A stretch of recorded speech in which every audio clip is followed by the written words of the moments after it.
Hello guys, dinner po tayo. Yummy yummy. Nagluto ako ng kabsa na halahan. Ang sarap ng halahan. Busog-busog na lang kami ng kaibigan ko na Uganda, si Linda. Katulong ng anak ng amo ko. Wala na guys, lalo akong tumataba nito. Panglaban ng puyat at pagod ng Ramadan. Yes, 5 days na lang guys, tapos ng Ramadan. Sana magkaroon tayo ng pahinga.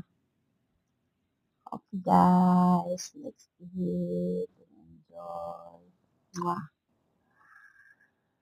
I love you all.